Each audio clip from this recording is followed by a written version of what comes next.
Under the Speaker's announced policy of January 9th, 2023, the gentleman from California, Mr. Takano, is recognized for 60 minutes as the designee of the Majority Leader. Thank you, Madam Speaker. I ask unanimous consent that all members have 5 legislative days to revise and extend their remarks and include extraneous material on the topic of the special order. It is an honor to host this special order. Without objection. Go ahead. It is an honor to host this special order hour in collaboration with the Congressional Progressive Caucus and the Congressional Equality Caucus. As Congress's first out person of color, it is an honor to lead this time on the floor. And as we near the end of Pride Month, it is important to celebrate the LGBTQ+ community's contribution to our community and fight for equal rights and the work that still has to be done. I'm proud to be joined by several of my colleagues in the House and appreciate their commitment to the LGBTQ+ community. Last year, I was joined by Leader Hakeem Jeffries and the co-chairs of the Congressional Equality Caucus and the LGBTQ+ activists to reintroduce the Equality Act. We stood together in solidarity on the shoulders of many pioneers of the LGBTQ+ movement to demand equal protections for LGBTQ+ people. Former Congressman David Cicilline entrusted me with this landmark piece of legislation that would prohibit discrimination based on sex, sexual orientation, or gender identity. And I take that responsibility very seriously. The Equality Act was passed twice under the leadership of Speaker Emerita Nancy Pelosi, and today it has the support of every House Democrat. The story of LGBTQ equality is not complete without the passage of this legislation. From the Stonewall riots in 1969 to protest over the over-policing and criminalization of the LGBTQ community, to the lives lost to the AIDS crisis, to the heroes of this moment like Marsha P. Johnson and Harvey Milk, our community has endured adversity, prejudice, and bigotry. Unfortunately, the ugliness of hatred persists. Discrimination against LGBTQ+ people is still active, and violence against more vulnerable members of our community is increasing. The Equality Act would send a message to all LGBTQ+ Americans that their government wants to ensure their dignified existence while honoring those who came before us. In a political moment where the LGBTQ+ community is used to stoke fear and distrust, the Equality Act stands as a way to unite us under the principles that this country was founded: liberty and justice for all. I'm proud to come to the floor during Pride Month to highlight this legislation and to send a message to not only LGBTQ+ people who are living as their authentic selves and who have enjoyed the celebrations and festivities that this month has to offer, but also to those who, for whatever reason, cannot live or love in the way that is true to themselves out of fear of retaliation. To those individuals, I want to say, you are not alone, that you have allies in places you may not expect. You have allies in the nine out members of the House of Representatives, and you have allies in all of the vice chairs and members of the Congressional Equality Caucus. We cannot wait for the day when LGBTQ+ people don't have to make the impossible choice of choosing safety over living authentically. And while I cannot remedy every situation or make every American understand the fear many LGBTQ+ people live in, I can ensure the federal government does not stand in their way.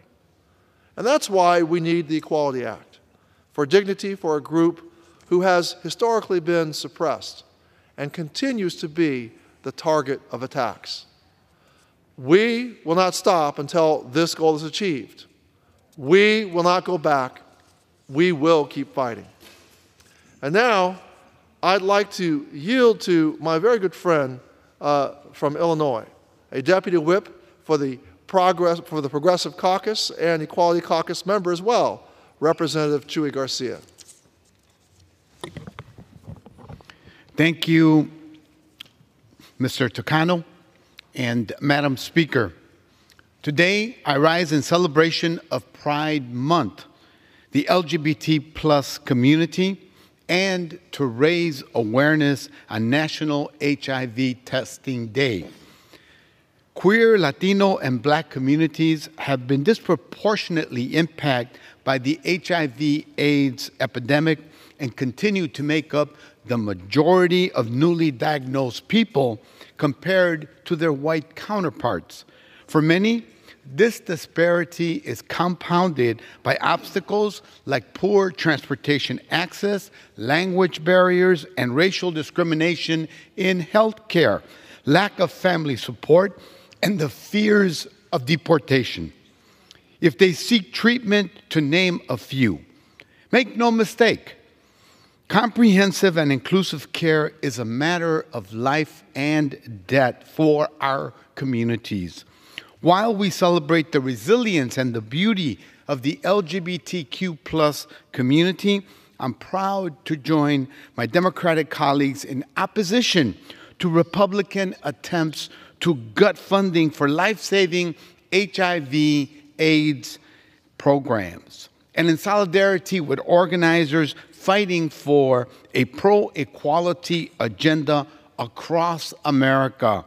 Thank you, and I yield back.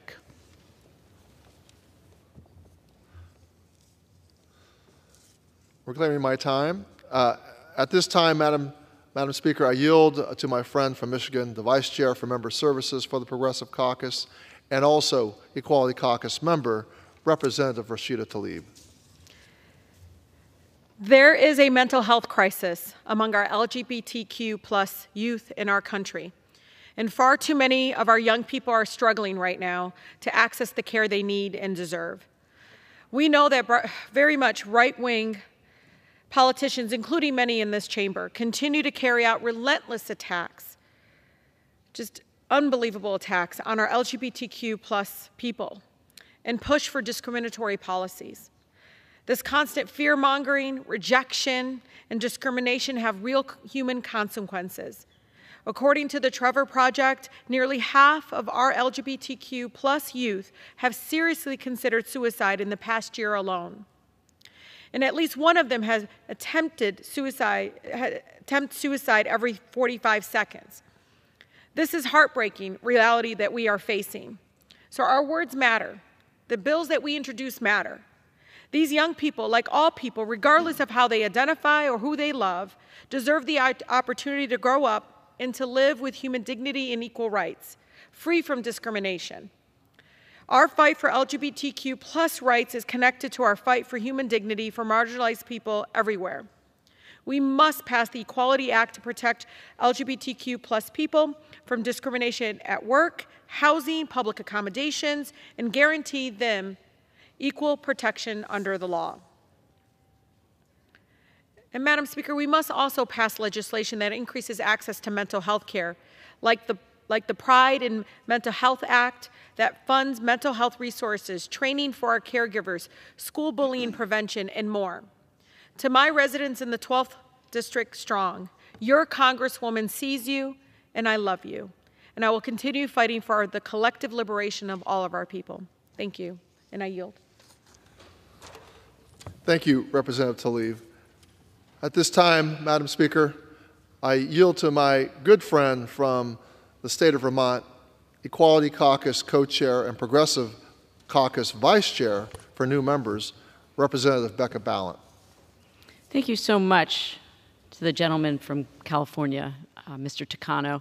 And Madam Speaker, I rise today to start with a reflection.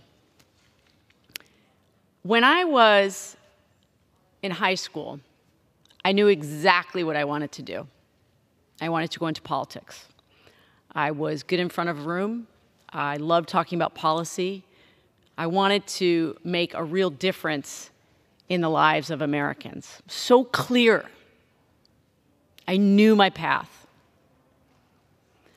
But I also thought that was just a pipe dream because, first of all, I knew nobody in my family who had ever run for office. I didn't know the first thing about doing that. But I also knew at that time in high school that I had no role models for how to serve as an openly gay leader, politician. So I put that away and actually didn't run for office until I was in my 40s because I didn't see a way forward on that, because there was just so much homophobia, so much vitriol from within my community, sometimes within my own family.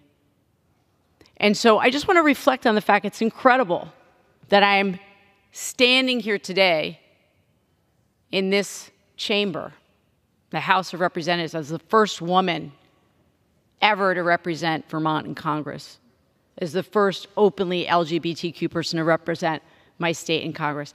I never imagined that I would be here.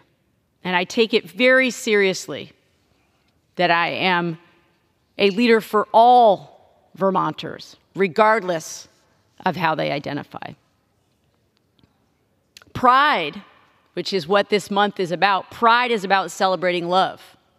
It's about celebrating families of all kinds, including my own. I have a wife and 2 teenagers.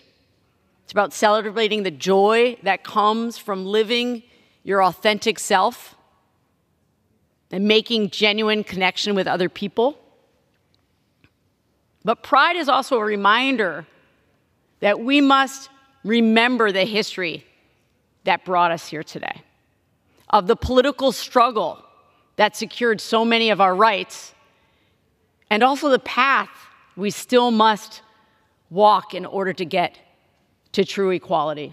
Earlier today, I spoke in the Oversight Committee, I waved onto that committee to talk about some of the really horrible rhetoric that has become all too commonplace in our committees and on the floor of the House of Representatives. And I know, because I feel it too, I know so many of us are feeling quite down about the state of the world and discouraged about the battles that we have fought. And we thought we had that discrimination behind us. We thought the hateful and hurtful rhetoric was something in the past. And I get it. We as members of marginalized communities, we understand the despair. We understand why it's so exhausting to think about having to fight these battles over again. But we do not have the luxury of losing hope or giving in to cynicism. As I say often, cynicism is the voice of the status quo. Cynicism tells you nothing can change, so therefore, why even try? I can tell you I've been shocked at the constant attacks on my community that I've experienced in the last year and a half in Congress, and the public debate and the passage of so many dangerous anti-transgender, anti-LGBTQ bills and amendments and riders. And there is this sense that somehow our words don't matter, that they don't have an impact. It's just an amendment. I literally had people say to me in the hallway, you know I don't really believe this stuff. You know I don't really hate gay people. That doesn't matter if what you do in the end is vote for those hateful amendments and riders and bills. Your actions matter. It's not enough to say to me privately, hey, I know you. I know you're a good person. You know I don't mean you. It doesn't matter. If what you do in the end is vote against my rights and my freedoms, and more than that, demonize me within my community, and as the representative from Michigan just said, contribute to the mental health crisis that so many youth in my community suffer from.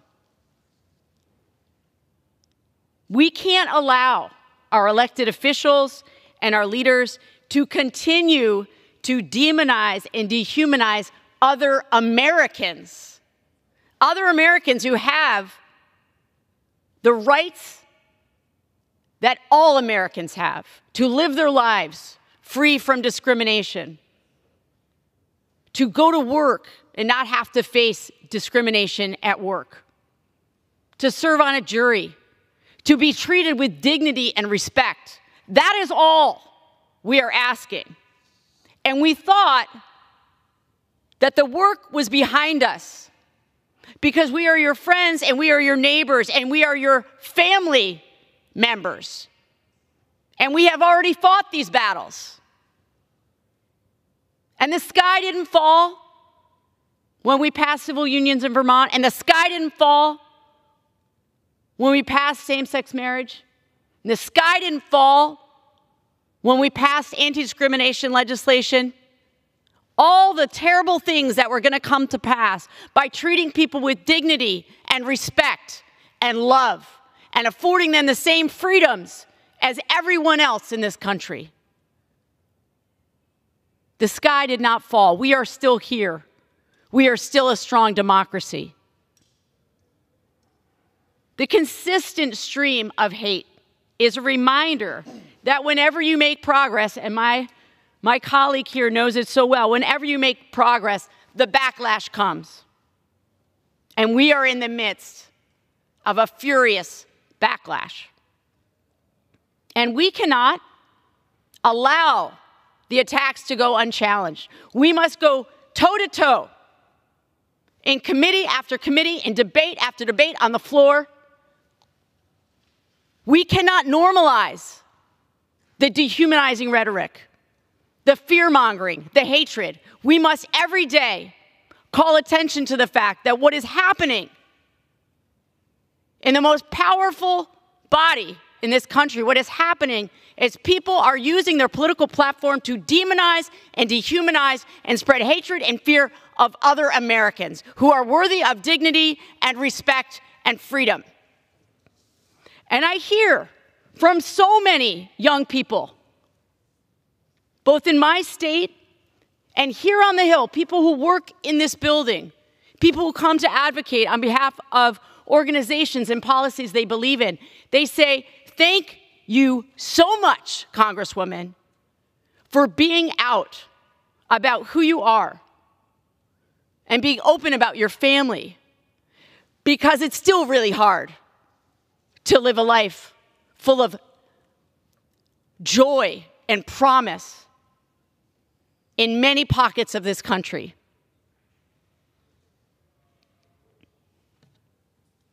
We risk lives when we don't stand up clearly and loudly against discrimination, against trans people, against queer people, against people who are just different. We have forgotten that everyone in our community, regardless of gender identity, regardless of background, is worthy of dignity and respect and should be afforded the same freedoms and rights as every other American. So we must be loud, and we must not give an inch. And that's why we're here tonight. We're not going back. It doesn't matter how many amendments you bring up, how many riders, how many bills that are attacking our community. We are not going back. We are not going back in the closet. We're not going to stop being who we are. We're not going to stop showing up with courage and dignity and love, not just for ourselves, but for all the young people who are watching us, who see their leaders demonizing them, who tune into C-SPAN and tune into committee hearings, and they say, I can't believe they're spending their time attacking our community again, when all we want is to live a life of dignity and freedom. Why are they spending their time on this? And I have to say, I don't know. I don't know. This month is about loving and living. That's what this is. This is life affirming. Pride is about saying we are here, we are your friends, we're your neighbors, we're your family members, and we deserve dignity and respect. I want to remind my community out there, you be you. Keep being you. Keep being yourself. When we reach our full potential as humans, it does make the world a better place. It makes our communities more rich. I tell you this because I know my 11-year-old self needed to hear that. I needed to hear that from the adults in my life and the leaders. My 11-year-old self was worried that just being me, just having would limit what I would be able to do in life, which is why I didn't run for office until my 40s. I knew at 17 I wanted to serve my community, but I felt limited because of the homophobia, because of the hatred. I worried that my family would not love me. I worried that I would never be accepted in school, because those were the messages. I worried and feared that I would lose friends, and I did. So today, we have to remember where we've come from, and we cannot allow the rhetoric to continue in this body, because it isn't just about the bills that we pass or don't pass. It's about the messages that we are sending to people across this country. Are we a nation that believes that everyone is entitled to dignity and respect and humanity? Or are we going to become a nation that continues to scapegoat those in our communities that for some reason we don't understand? So I'm here as a member of Congress. I'm here as a parent. I'm here as a former teacher. It is the honor of my life to serve my state in the U.S. House of Representatives. I could not be more proud. And I'm going to use my voice to stand up for any community that is in danger of having its rights taken away from it. I yield back. I thank the gentlelady from Vermont, and I thank her for her most powerful and righteous voice. I now would like to yield to my good friend from Georgia, a member of the Equality Caucus and a strong advocate for LGBTQ plus equality, a member of the Judiciary Committee, Representative Hank Johnston. Thank you, Representative Takano, for all that you do in upholding human rights, civil rights for everyone in this country, regardless of what your sexual inclination might be.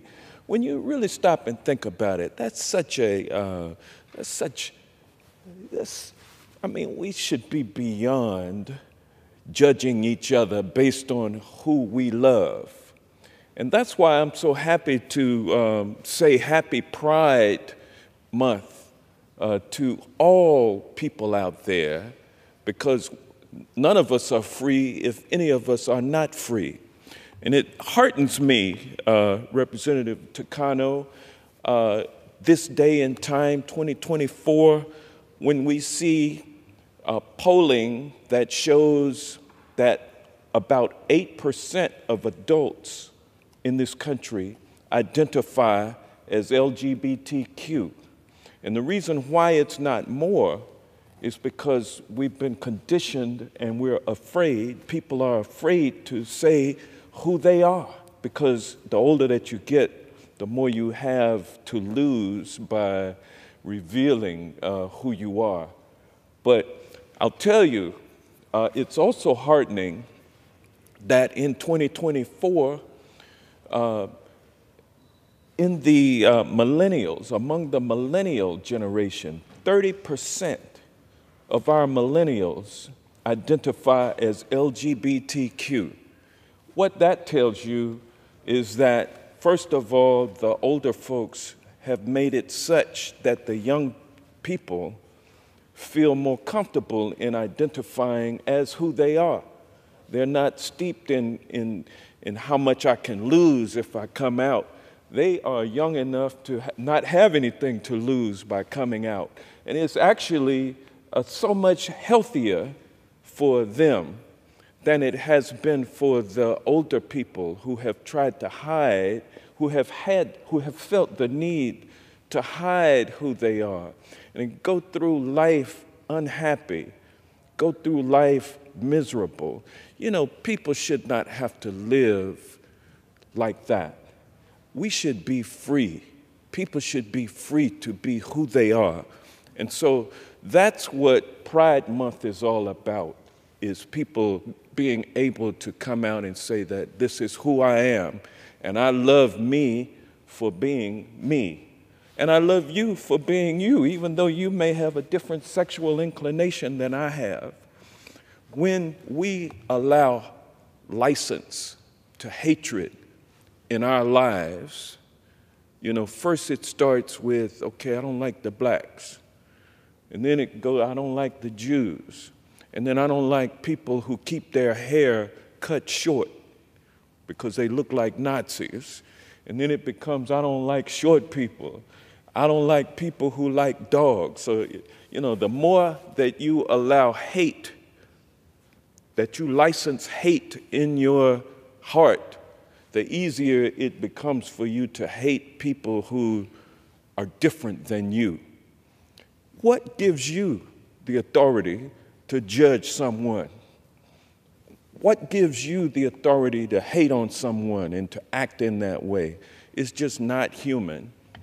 The more we become human, the more we begin to love people for who they are and to recognize that they, regardless of their differences from me, are equal to me. And so Pride Month is all about people feeling good about themselves. It's all about challenging folks who have hatred in their heart to remove that hatred. And it's all about sending the message that the march for humanity will continue regardless of whether or not you keep hating or not. And so with that, I will just say that I'm happy to stand with my LGBTQ plus brothers and sisters throughout this country and the world. I'm happy to stand with you in this month, which is Pride Month. Happy Pride Month. Thank you. And I yield back. I thank the gentleman from Georgia for his kind and warm and righteous words. I now would like to yield to my friend from New Jersey, a member of the Equality Caucus and a strong advocate for LGBTQ plus equality, Representative Josh Geiderheimer. Thank you so much. Madam Speaker, happy Pride to all. I rise tonight in support of LGBTQ plus equality, a domain in which we've made so much progress, and I'm so grateful for that, but we know we have a long way to go. I want to thank Congressman Takano for his phenomenal leadership, his friendship, what he does on the Equality Caucus as co-chair, and what he does in the halls of Congress every day, standing up to hatred, fighting for doing right, and for, of course, coordinating tonight's Pride Month special. Thank you so much. Yesterday was Equality Day, the anniversary of 3 Supreme Court decisions that transformed LGBTQ plus rights here in our great country. Lawrence v. Texas, U.S. v. Windsor, and Obergefell versus Hodges. And just over 2 decades, we made a century's worth of progress. Unbelievable progress in a short period of time, decriminalizing homosexuality and guaranteeing marriage equality nationally. And yet, in the midst of this monumental progress, there are forces here in the halls of Congress and in state legislatures across our country that want to pull us backward and go after Americans for who they love. So far this year, the ACLU is tracking 515 anti-LGBTQ plus bills in our state legislatures, embedding hate and cruelty into the letter of their laws. LGBTQ+ rights are personal for me, as they are for many people in Congress and for Americans across our country. For the sake of our brothers, sisters, sons, daughters, and friends, we can't and we won't let extremists roll back the clock on the great progress we've made. The monumental progress I highlighted just a minute ago originated in the courts. But really, where it came from is the country, at home, in homes, in communities, and people realizing that it is the right thing to do to make sure people can love who they want and live their lives. I'm deeply grateful the courts made the decisions on marriage equality, but we can't rely on the whims of Supreme Court justices. We need to make these victories permanent through Congress. That's why in 2022, I helped pass the bipartisan, bicameral Respect for Marriage law, which enshrines marriage equality into federal law. We can and must do the same when it comes to discrimination on the basis of sexual orientation. I'm incredibly proud to be a member of the Equality Caucus and a co-sponsor of the Equality Act, which will ban this discrimination outright. We've now passed the Equality Act twice through the House. I urge House leadership to bring it up for a vote once again. Equal treatment isn't a partisan issue. We can send a message of acceptance to our country by sending this bill to the president's desk. This is a place where we can work together and come together. Finally, we must stop the mistreatment of our LGBTQ+ community. That's why I'm introducing the Elder Pride Protection Act with Congresswoman Angie Craig of Minnesota, an Equality Caucus co-chair, which will combat the runaway abuse facing LGBTQ+ seniors across our country. It is a real issue, and I urge my colleagues to join me in supporting this critical legislation. Let's never forget the words of the heart of our country, found in the Declaration of Independence. We hold these truths to be self-evident, that all men are created equal, that they are endowed by their Creator with certain unalienable rights, that among these are life, liberty, and the pursuit of happiness. The best way that we can move forward and go and live up to the Founders' vision is by standing for LGBT+ equality and happiness. And equality, I mean for everybody here in the greatest country in the world. I know if we do that and stand together and work together, our best days will always be ahead of us. I yield back and want to again thank Mr. Takano. I thank the gentleman from New Jersey, Mr. Gottheimer, for his commitment and the spirit which he brings to fighting for justice for LGBTQ people. Happy Pride to the gentleman. Madam Speaker, I wish to turn my attention toward the world and the international stage. LGBTQ+ issues continue to be the topic of public debate globally. In every corner of the world, there has been movement, both good and bad. And we have seen the struggle in many nations in the fight for equality and dignity. On a very positive note, we see in the nation of Greece the legalization of same-sex marriage, making Greece the first Christian Orthodox country to pass such a measure. Taiwan is making historic strides toward equal rights for the LGBTQ+ community. In 2019, on the International Day Against Homophobia, Transphobia, and Biphobia, Taiwan became the first country in Asia to legalize same-sex marriage. Then this past year, legislators in Taiwan extended the Same-Sex Marriage Act to grant adoption rights to LGBTQ+ couples. Now both individuals in a same-sex, who are part of a same-sex couple with children, are able to be acknowledged as legal guardians and can experience the parental rights enjoyed by all other couples.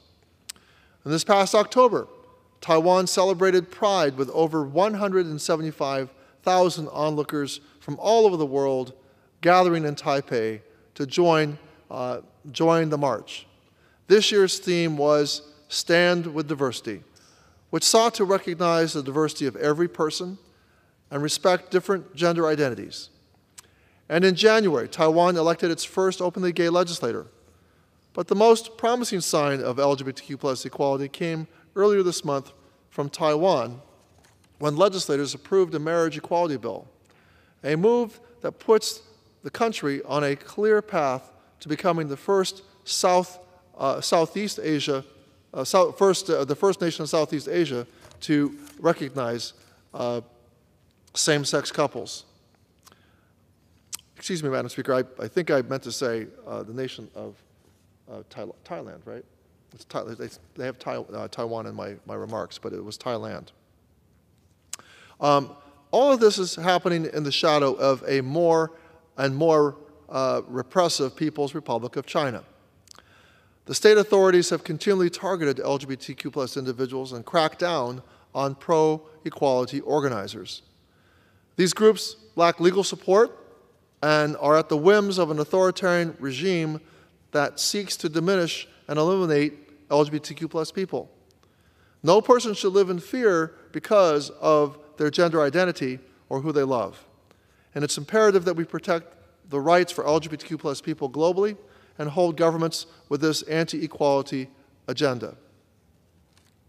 I want to commend Taiwan for their championing of equality for their LGBTQ+ citizens, and it sets an example for other countries in Asia and across the world that have yet to support freedom and equality for our community.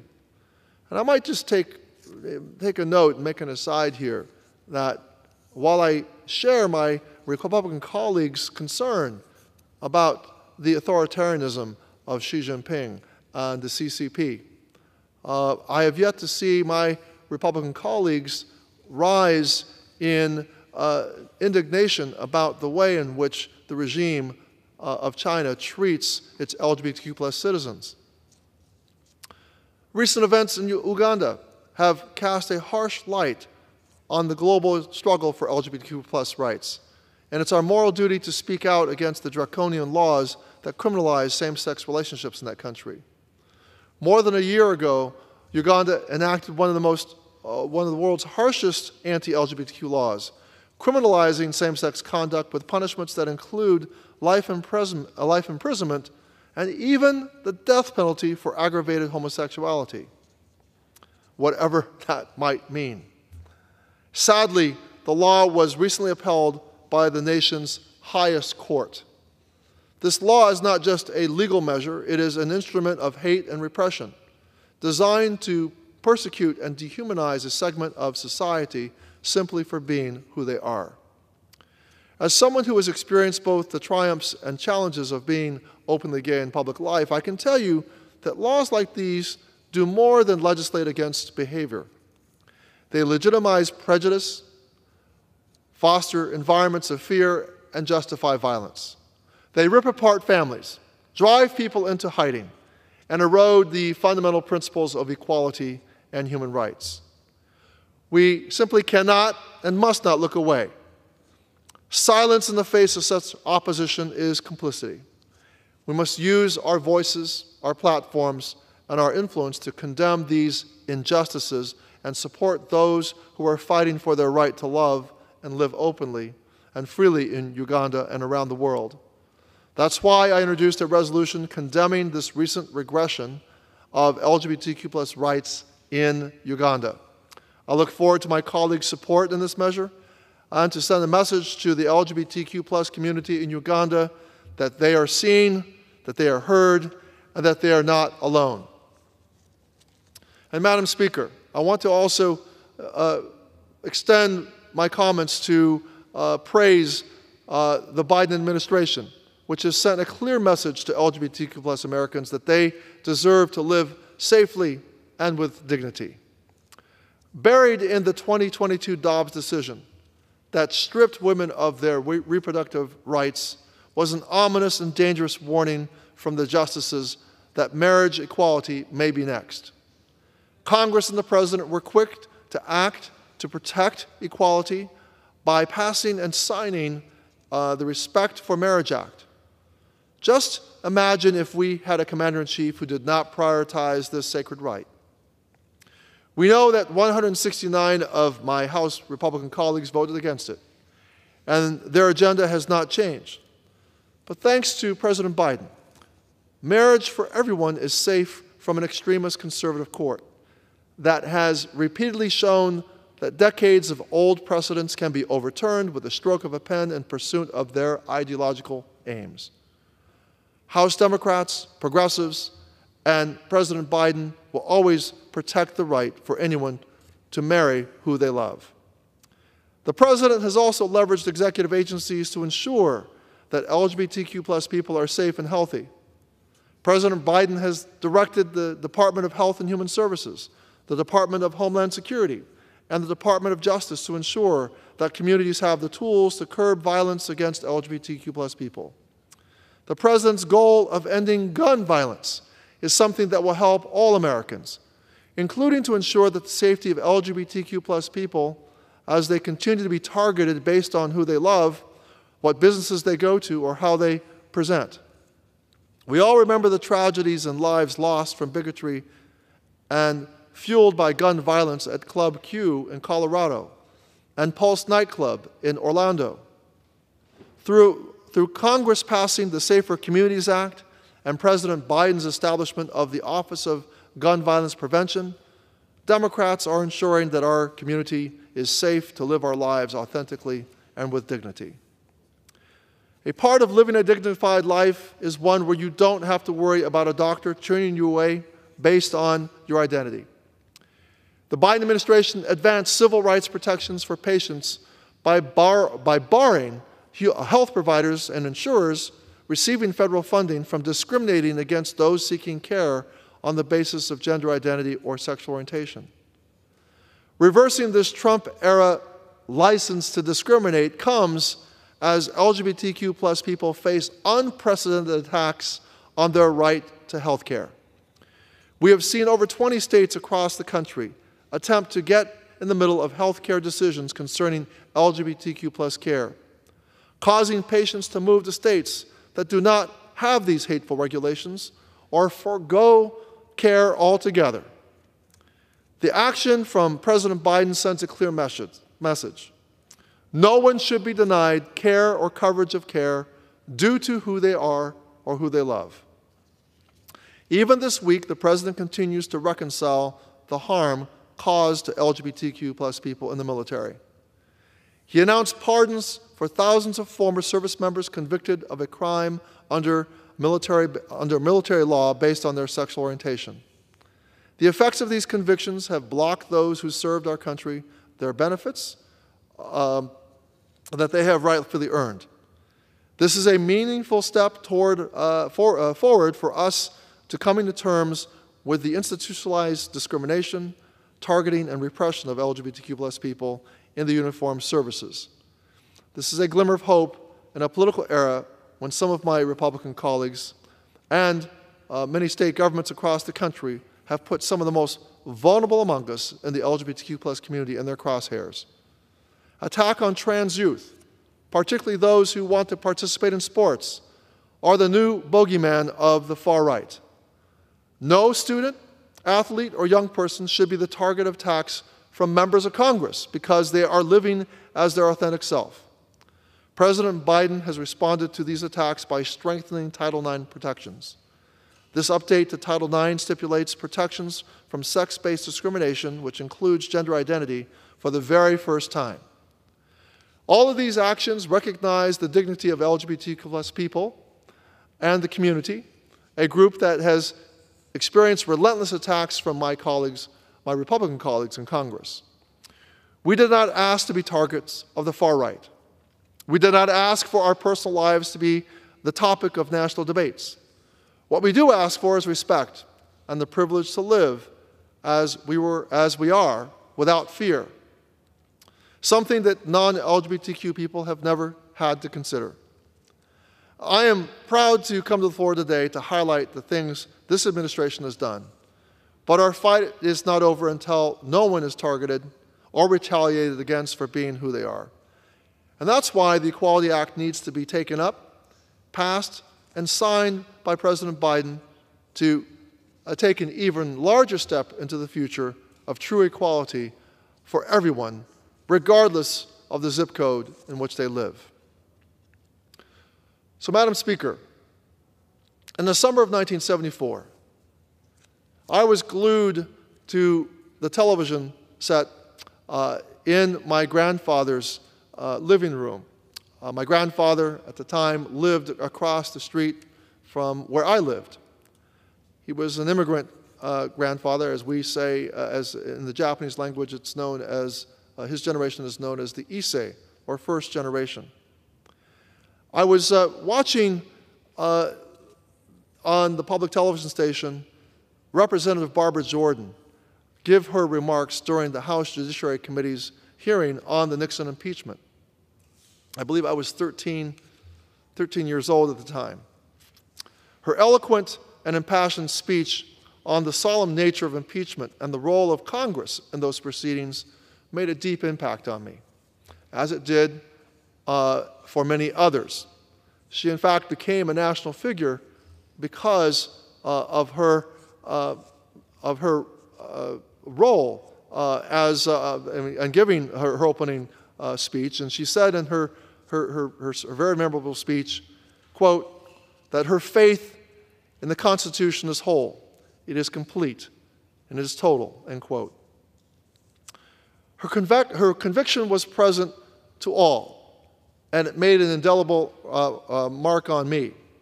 It inspired me to pursue public service, and it inspired me to study the art of wordsmithing and rhetoric with the hopes of one day having the same command of language that she did. That journey led me to pursue a career in education.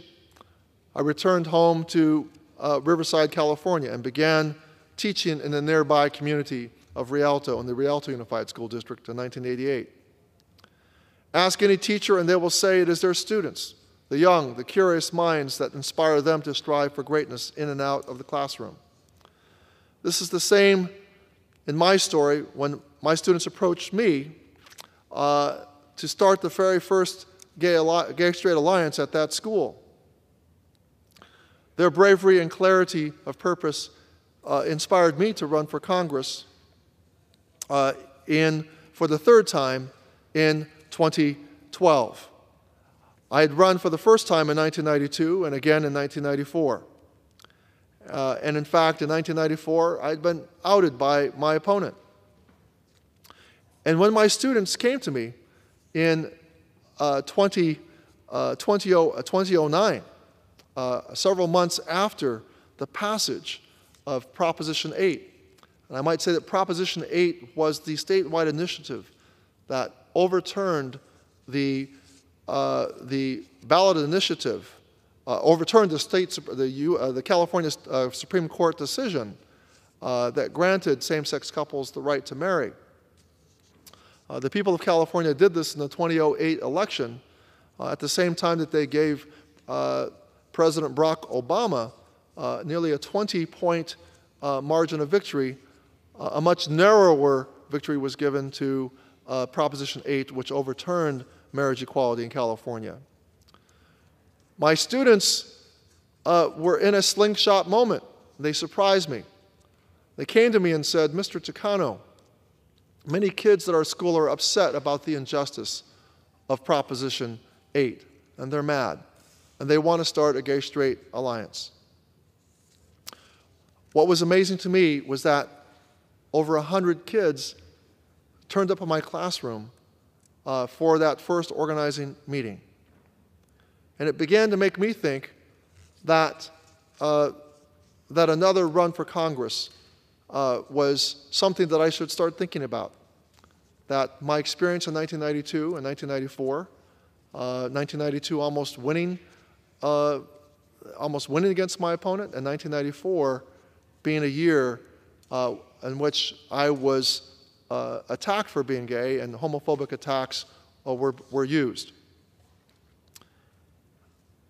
I found that in 2012, I was surrounded by family, loved ones, and supporters as I was elected to Congress, making me the first out person of color to be elected to the House of Representatives.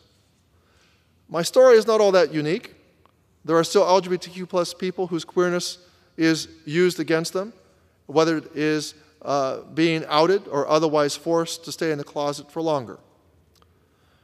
Pride Month and the idea of pride reminds us that it isn't always the case that an out gay Asian man could come to the floor of the House of Representatives and stand alongside his colleagues to celebrate his identity. It wasn't always the case that bills like the Equality Act could be introduced. and nevertheless passed out of committee and out of a chamber of Congress, let alone twice. We have made so much progress, but there is still so much more to do. There are still members of our community being targeted, harassed, and diminished by those with hatred in their hearts. So while the journey to full equality for the LGBTQ+ community is long and winding, and I stand here on the floor of the House of Representatives with clear eyes, proud of the progress we have seen in the past decade and beyond, along with a faith in the Constitution that is whole, that is complete, and that is total. Madam Speaker, just a few miles from here is the Congressional Cemetery. There is a silent protest happening. There amongst the tombstones of former representatives, senators, and former cabinet members is the tombstone without a name, and instead bears the message, quote, "When I was in the military, they gave me a medal for killing 2 men and discharge for loving 1, end quote. Leonard Matlovich is laid to rest there, a Vietnam veteran who rose to fame in 1975 by becoming the first gay service member to publicly reveal his sexuality, challenging the military's long-standing ban on LGBTQ+ people. And after meeting with famed gay rights activist Frank Kameny in D.C., Matlovich hand-delivered a letter to his commanding officer declaring his sexual identity. Despite years of exemplary service and multiple tours of duty in Vietnam, which included a Bronze Star and a Purple Heart that he had earned after nearly being killed by a landmine, he was discharged. 13 years later, Leonard passed away from HIV/AIDS after years of advocacy, bravery, and being a voice for LGBTQ+ service members serving during Don't Ask, Don't Tell. Our nation failed Leonard and the estimated 114,000 service members who were discharged on the basis of their sexual orientation between World War II and 2011. The repeal of Don't Ask, Don't Tell came 13 years ago, but the hurt, shame, and legacy of this rule lives on in the form of missed benefits and harassment. As ranking member of the House Committee on Veterans Affairs, I've heard stories from former service members who either ended their service early or were discharged due to who they loved. To date, there has been no congressional-led effort to investigate the historic and ongoing impacts of discriminatory military policies on LGBTQ+ service members and veterans. That's why I've introduced legislation to establish a commission to collect facts and testimonies, while also providing recommendations to Congress, VA, and the uniformed services on how to move forward from these harmful policies. There are currently 250,000 active duty LGBTQ+ service members and over 1.5 million LGBTQ+ veterans receiving health care from VA. But there continues to be a pervasive lack of data collection on LGBTQ service members and veteran populations, and an absence of education on the LGBTQ+ community who serve in uniform. I stand ready to pass this legislation so that even more veterans can experience the world-class care that all veterans are entitled to through the VA. I just want to say in closing that Pride Month is a time for celebration, but is also time for action. I want to thank all the speakers who joined in this special order hour and to pay tribute to the LGBTQ+ community and to enunciate the work that is left to do. Our speakers today have made clear the progress that we have made, but also the work that we still need to do in order to achieve full equality. This month, and every month, the Congressional LGBTQ+ Equality Caucus stands in solidarity with LGBTQ+ people throughout the country and around the world. We will never stop fighting for your rights.